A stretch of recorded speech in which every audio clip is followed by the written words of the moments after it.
अस्सलाम वालेकुम, आप सब देख रहे हैं दी वॉइस ऑफ पॉलिटिक्स और मैं हूं आपकी होस्ट नूर अमानुल्लाह। व्यूवर्स, आज मेरे साथ वो खातून मौजूद हैं जिनकी कई प्रेडिक्शंस हमने सोशल मीडिया पर वायरल होते देखी और वो प्रेडिक्शंस जब हकीकत में तब्दील हुई तो सभी लोग हैरान थे। आज हम बात करेंगे लाला रुख साहिबा से, जो कि एक साइकिक रीडर है। उन्होंने कुछ प्रेडिक्शंस रजब बट के हवाले से भी दी, इस पर भी बात करेंगे और साथ साथ बात करेंगे कि रेड मून ने ना सिर्फ पाकिस्तान बल्कि पूरी दुनिया पर क्या असरात डाले हैं। अस्सलाम वालेकुम। वालेकुम अस्सलाम, कैसी हैं आप नूर? बिल्कुल ठीक, आप कैसी हैं? अल्हम्दुलिल्लाह अल्हम्दुलिल्लाह, बस चाय बहुत एंजॉय करी हूँ मैं और तुम्हारी कंपनी। Thank you. लाला रुख साहिबा, हमने हाल ही में देखा आपने कुछ प्रेडिक्शंस की और नो डाउट वो प्रेडिक्शंस सच भी साबित हुई। रजब भट्ट की शादी से लेकर शो ऑफ से लेकर उनकी वाइफ का व्लॉगिंग स्टार्ट करना और फिर उनकी शादीशुदा ज़िंदगी में मुश्किलात का आना, और इस पर आपको रजब भट्ट ने काफ़ी ट्रोल भी किया, माई कहकर भी पुकारा, जो कि बिल्कुल गैर मुनासिब था। क्या कहना चाहेंगी इस हवाले से? अभी मेरे कल जिस एक लड़के ने इंटरव्यू किया और उसने पता है क्या लिखा, उसने थंबनेल लगाया कि रजब भट्ट मैट्रिक पास भी नहीं है और मेरा उससे क्या वो मुझसे क्या मुकाबला करेगा। I don't want to insult anyone और डिमीन एनीवन, बट मैं ये समझती हूँ कि हर इंसान अपने ज़र्फ़ के मुताबिक और ज़र्फ़ के हिसाब से ही प्रेजेंटेशन करता है। आप आती हैं, आपकी तरह और बहुत सी लड़कियां आती हैं, कुछ इतनी महज़्ज़ब और इतनी पोलाइट और इतनी अच्छी होती हैं कि जाने के बाद अपना एक इम्प्रेशन छोड़ जाती हैं। कुछ लोग ऐसे होते हैं जिनको मिलने के बाद आपको एक फीलिंग होती है कि यार क्या हुआ ये। But Rajab Butt has his own class of people जो उसको फॉलो करते हैं।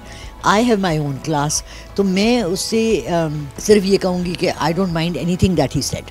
सिर्फ मुझे अफसोस इस बात का हुआ कि जो मैंने उसके लिए अच्छी बातें की, जो मैंने उसे थोड़ा सा सिखाया, बताया how he can make his life better. और मेरा काम as a teacher, lecturer, psychic reader, मैं अब अपने को इन्फ्लुएंसर कहना शुरू कर देती हूँ।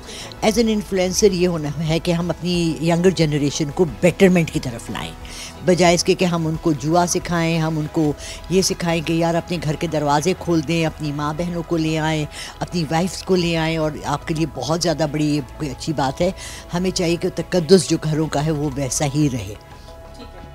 और हमने ये भी देखा कि रजब भट्ट की वालदा ने भी आपको बड़े गलत अंदाज में बयान किया। क्या कहेंगी? प्रेडिक्शंस तो आपकी नो डाउट हकीकत की तरफ जा रही थी। हमने देखा डिवोर्स तक बात पहुंची और फिर दोबारा रजब भट्ट ने कई पॉडकास्ट में बैठकर इस बात का इतराफ़ भी किया कि अपनी शादी पर बहुत ज़्यादा शो ऑफ करना और उसके बाद अपनी बीवी को ऑन कैमरा लेकर आना, ये मेरी ज़िंदगी की सबसे बड़ी गलतियों में से एक थी। क्या कहती हैं? ये गलतियां उन्होंने तस्लीम की हैं, आगे क्या प्रेडिक्ट कर रही हैं रजब भट्ट और ईमान के हवाले से?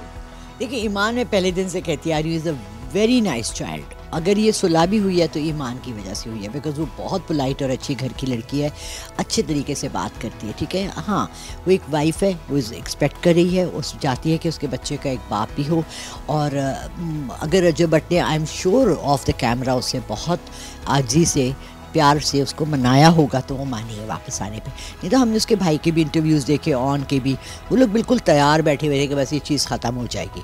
देखिए, प्रेडिक्शंस जो होती हैं वो कभी भी 100% नहीं होती हैं, वो 80% होती हैं। आप अपनी नसीब और किस्मत को भी जब दुआओं से चेंज कर सकते हैं, तो किसी के अच्छे अखलाक से, उसकी बीवी के अच्छे अखलाक से, हो सकता है उसकी लड़की की माँ ने दुआ की हो कि मेरी बेटी का घर बसा रहे, यू नो।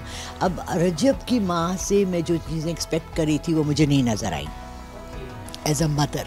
कि देखें, सबसे पहली जो कहते हैं ना आपकी दर्स का है वो माँ की गोद है। मैं कल अपनी फ्रेंड से रात को बात करी थी और मैं उसे ये कह रही थी कि मुझे नहीं याद कि हमारे पेरेंट्स ने कभी बिठा के, हम 6 बहन भाई थे, 7वां हमारा भाई बहुत देर से हुआ था, हमें कभी लेक्चर दिया हो कि सच बोला करो और ईमानदारी करो, चोरी मत करो। बट उन्होंने अपने एक्शन से हमें ये दिखाया कि ईमानदारी, सच बोलना, बड़ों की इज़्ज़त करना ये क्या है। वो करते थे, हम उनको फॉलो करते थे। ऐसा ही है ना, जब सोसाइटी पूरी चेंज हो जाएगी, जब वो ये देखेंगे कि जी अगर आप ये चीज़ें नहीं करते और आप ज़्यादा पावर में आ जाते हो, ज़्यादा पैसा कमा लेते हो, ज़्यादा आपको लोग चाहने लगते हैं, तो लोग तो उसी तरफ भागेंगे।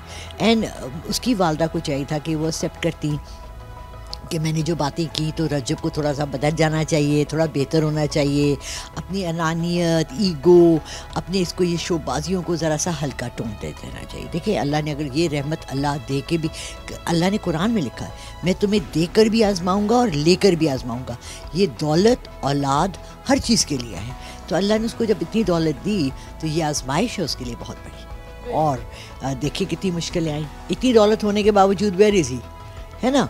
सो she needs to also learn कि हम्बलनेस, अपना बेसिक राइट्स, घर का तकद्दुस, ये तमाम चीज़ें बहुत अहमियत रखती हैं।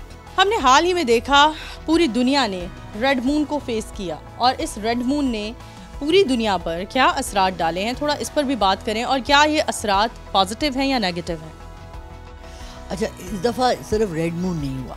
अमेजिंग बात ये थी कि ये मेरा ख्याल है बहुत कम होता है, मुझे पिछले 50 साल में नहीं याद कि कभी ऐसा इंसिडेंट हुआ हो कि फुल लूनर एक्लिप्स भी हो और रेड मून भी हो। अच्छा, रेड जो कलर है वो हमेशा डेंजर का, आपने देखे गाड़ी चलाते हुए, आप तो मेरा ख्याल खुद ड्राइविंग भी करती हैं, रेड लाइट आती है स्टॉप, स्टॉप मीन्स कि ख़तरा है आगे अगर आप गाड़ी को ले जाते हैं। इसी तरह ब्लड रेड हमेशा जो है ना वो डेंजर की निशानी है। सो बहुत 80% of the world was affected by this red moon. आपने देखा लोगों में गुस्सा बढ़ गया, बर्दाश्त तो हमें वैसे ही कम हुई थी, तो दूसरा आफतें आनी शुरू हो जाएंगी। अब तो भी हम पाकिस्तान में तो हमने देखा और इंडिया में फ्लड्स आए हैं, अभी आप ऐसा ऐसा देखेंगी, क्योंकि according to a lot of people who know about this things in depth, मैं शायद इतना ज़्यादा नहीं जानती, 6 से 7 महीने तक इसके असरात रहते हैं पूरी दुनिया पे, और हम देखेंगे slowly it will slide towards the negative side, यानी कि ज़लज़ले आने शुरू हो जाएंगे। आपने नेपाल में देखा कैसे वो बच्चे खड़े होके, 16 साल के बच्चों को क्या है कि वो रिफॉर्म्स लाने के लिए खड़े हो गए, इसको कहते हैं इश्तियाल और uprisings in the different parts of the world. आप और भी चेंजेस देखेंगी, और आप दुनिया में इकनॉमिक तो वैसे ही आपने देखा डाउनफॉल इतना ज़्यादा आया हुआ है, लेकिन अभी जैसे बहुत बड़े क्रैशेस हुए थे, पूरे स्टॉक के क्रैश हो जाती है मार्केट्स, अभी एक वैसा भी बहुत बड़ा बिटकॉइन की वजह से और इन सब की चीज़ों की जो ऑनलाइन मनी हो शुरू हुआ है, इसकी वजह से आप एक मार्केट में क्रैश भी देखेंगे बहुत बड़ा। ये प्रेडिक्शन है अगले 3 मंथ्स के लिए हो जाएगा। यूएसए वैसे ही बैठ गया, उसका कोई पावर नहीं है। इसराइल सबसे आगे है, बिकॉज़ उनके साथ नेगेटिव, हम बिलीव करते हैं कि उनके साथ नेगेटिव क़ुव्वतें ज़्यादा हैं एज़ मुस्लिम्स। और आपको पता है कि जो क़यामत की निशानियां हैं उसमें यही था कि यहाँ अक्दस से ही शुरू होगी पहली जंग, उसके बाद सीरिया का फॉल। ये भी हुजूर पाक सल्लल्लाहु अलैहि वसल्लम की अहादीस में है, सीरिया का नाम है जो पहले हुआ था कि इसके यहाँ से, इसके गिरने के बाद से ये सारा प्रोसेस शुरू होगा एंड ऑफ टाइम का। तो red moon was the starting phase of this whole thing, end of time का करीब आने की निशानदेही है।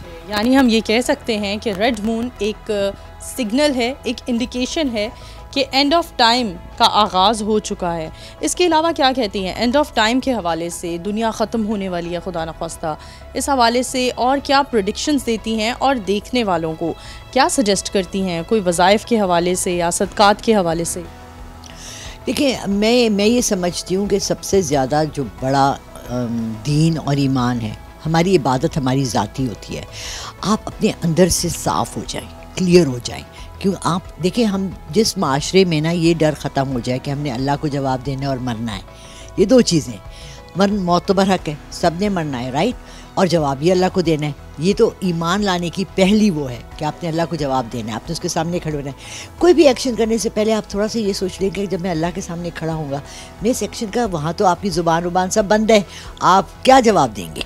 तो अपने अंदर का जो ईमान है, मतलब मैंने उस दिन बहुत खूबसूरत प्रोफेसर वो अहमद हैं उनका सुना, उन्होंने कहा जी फरिश्ते तो आपका अमालनामा देंगे, गुड बैड डीड्स, लेकिन आपका एहसास, आपका खुलूस, आप खुलूस नीयत, आपका जो ये है, इसकी जजमेंट तो सिर्फ अल्लाह करेगा, कि सिर्फ अल्लाह को पता है आपके अंदर क्या था जब आपने ये बात की। फॉर एग्ज़ाम्पल, जब मैंने रजब भट्ट के बारे में कुछ बोला, लेट्स जॉइन दिस 2 थिंग्स, मेरे दिल में तो कोई बुराई नहीं थी, ठीक है, तो मुझे शायद उससे बहुत फ़ायदा हुआ। मैं जितनी इस वक्त मेरी मशहूरी हो गई है अकॉर्डिंग टू हिम, उसकी वजह से हुई है। आई बिलीव कि अल्लाह आपके लिए कोई रास्ता बनाता है या किसी को वजह बनाता है। इसी तरह उसका डाउनफॉल आया, तो ये क्या खलूस नीयत की वजह से हुआ? उसकी बुरी नीयत थी, हवस, हरीसी, पैसा, दिखावा, अनानियत, खुदसरी, ये तमाम चीज़ें थी। उसके बाद आपने देखा वो डकी भाई जो हैं, वो भी, ये सारे 2-3 लोग इसी उसमें आते हैं, फ्रेमवर्क में आते हैं, जहाँ हम कहते हैं ना कि वो हैं क्या नाम है, औलिया मकबूल जान है, वहाँ प्रोफेसर अहमद हैं, जहाँ पर हम ये कहते हैं कि यहाँ अच्छे अच्छे लोग हैं जो दीन के बारे में बताते हैं, वहाँ ये लोग भी हैं जो थ्रैश बेच रहे हैं, कचरा बेच रहे हैं। तो ये इंसान की अपनी दुकान है जिस पे वो ईमानदारी से बैठ के कर रहा है काम या बेईमानी से कर रहा है, and it has an effect on it. अगर हम पाकिस्तानी क्रिकेट टीम की बात करें तो एशिया कप से पाकिस्तानी क्रिकेट टीम ने बायकॉट कर दिया है। पाकिस्तानी क्रिकेट टीम के लिए आप क्या देख रही हैं कि कितने बेहतर हालात हो सकते हैं, और इनकी परफॉर्मेंस के हवाले से क्या कहेंगी? एक शख्स है जिसके मैं बहुत खिलाफ हूँ, आई डोंट नो कि वो इस वक्त बहुत पावरफुल आदमी है, 4 उसके ऐसे रिश्ते हैं, मतलब आर्मी चीफ का भी वो सुना भांजा है, वो चीफ जस्टिस का भी भतीजा है, वो फलाने का भी उसकी भी है, मोहसिन नकवी। ही अगर मुझसे कोई पूछे कि आप दज्जाल को कैसे एक्सप्लेन करेंगी, राइट, और कंप्लीट इवल, वो जो हॉर्न्स वाला दिखाते हैं कि डेविल और उसने हर चीज़ को काबू किया हुआ है, I would say just look at Mohsin Naqvi. Wherever he goes, whatever he does, he उसके वेक में कंप्लीट डिस्ट्रक्शन होती है, ठीक है। He took over cricket team, destruction हो गई। आपने देखा हमारा कोई परफॉर्मेंस नहीं है, कुछ नहीं है। जब आप लोगों को बेच रहे हैं मार्केट में बैठ के, बोल लगा रहे हैं, और बीइंग अ साइकिक, अगर मैं आपको ये कह सकती हूँ कि आपका बच्चा कैसा है और क्या डेट है, तो मैं I can see inside Mohsin Naqvi also. आपने उसको फॉरेन मिनिस्टर लगा दिया, इंटीरियर लगा दिया, जो भी, वो अमेरिका पहुँच गया, मुँह की खा के वापस आ गया। क्यों आपने उसको 4 मिनिस्ट्रियाँ दे दी? You can't find any nice people in Pakistan. काम करने वाले तो हमारे पास कोई नहीं है, सच्ची बात है। तो 399 और 380 जितने भी MNAs MPAs हैं, हमने कभी पूछा ही नहीं कि वो सब क्या करें। क्रिकेट टीम अगर तबाह होगी तो क्या हुआ? पूरा मुल्क सैलाब में तबाह हो गया, कोई पुरसान हाल नहीं है। इस दफ़ा आपने देखा है कि कोई भी आगे बढ़कर ये कह ही नहीं रहा कि हम सैलाब ज़दगान की हेल्प कर रहे हैं। हम सिर्फ नेगेटिव स्टोरी सुन रहे हैं, ये कश्तियाँ नहीं हैं, लोग मर रहे हैं, खाना नहीं पहुंच रहा, हर बोरी पे अगर मैडम की तस्वीर नहीं है। आपको मैं बताऊं, मुझे पर्सनली अमेरिका से कॉल आया कि हम पाकिस्तान में सामान भेजना चाहते हैं रिलीफ के लिए, हमने वहाँ हायर किए। उन्होंने ट्रक रोक लिए, उन्होंने कहा कि जी ये फूड जो आप ले जा रहे हैं ना, ये आटा और चावल, इसके ऊपर बेगम साहिबा की तस्वीर लगा दें तो हम आपको इजाज़त देंगे, नहीं तो ट्रक वापस ले जाए। अब आप बताएं, भूखा आदमी, फैमिली बैठी है जिनके पास खाने को नहीं है और तस्वीर के बगैर आप उनको खाना नहीं पहुंचा सक रहे। व्हाट काइंड ऑफ फिरौनियत इज दिस? हम किस कल्चर में रह रहे हैं? हम किस चीज़ को प्रमोट कर रहे हैं? तो जब टॉप मैनेजमेंट पे उस दिन हमारी बहस हो रही थी सड़क पे, पब्लिक का जितना अवेयरनेस है ना इस वक्त किसी को नहीं है। वो कहने लगा, एक आदमी खड़ा था, मेरा पुराना नेबर था, कहते जी ये ना सब नीचे से ठीक होगा। मैंने कहा कभी भी चेंज नीचे से नहीं आता।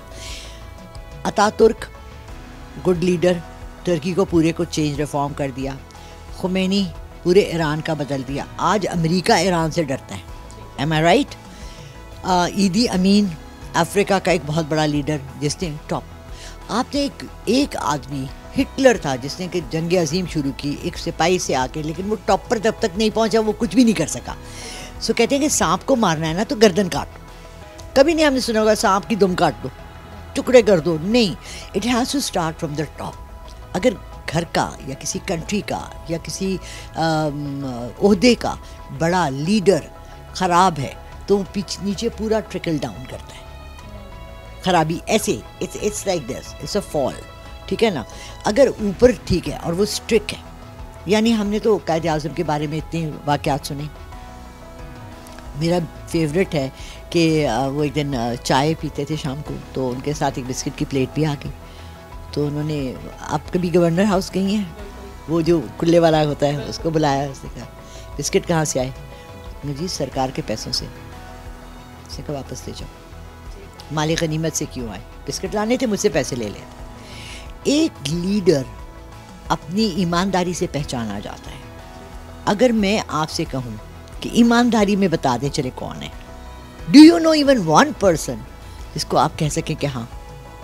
हमारे तक ये बातें पहुंचती नहीं है। हम चाहते हैं कि ट्रांसपेरेंसी हो इस मुल्क में, हमें पता लगे यार ये लोग क्या कर रहे हैं, क्यों कर रहे हैं। वो वोट हो, इलेक्शन हो, फलाना हो, ये सारी फजूल बातें हैं। आगे रिएक्शन क्या हुआ और उसके बाद उन्होंने किया क्या, रिजल्ट क्या निकला, राइट। एक मैच होता है क्रिकेट मैच, उसमें एंड में रिजल्ट देखते हैं ना कि हार गए या जीत गए, वो परफॉर्मेंस भी देखते हैं, हर एक का क्रिटिसाइज होता है, तो हम अपनी गवर्नमेंट का क्यों नहीं कर सकते? तो लिहाजा क्रिकेट टीम के लिए आपकी ये सजेशन है कि जब तक भी है मोहसिन नकवी है, क्रिकेट तबाह है, he has to be removed. उससे पहले आप मुतमईन थी? देखिए ज़क्का, उसके बाद आया था ज़क्का ही था, इससे पहले वो लोग भी खाते थे, वो 10% 20% थोड़ा थोड़ा खा लिया, एक पोजीशन है, इज्जत है, रिस्पेक्ट है, उनको अपनी ज़क्का साहब को अपनी रिस्पेक्ट बहुत थी।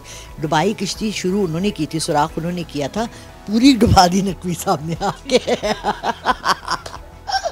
Thank you so much once again Lala Rukh साहिबा आपके वक्त का। जी नाजरीन, हमारी वीडियो को लाइक करें, सब्सक्राइब करें और बेल आइकन के बटन को टैप कीजिएगा। यकीनन हमारी आज की वीडियो आप लोगों ने बहुत पसंद की होगी। इसी के साथ अपनी होस्ट नूर अमानुल्लाह को दीजिए इजाज़त, दोबारा हाजिर होंगी, तब तक के लिए अल्लाह हाफिज़।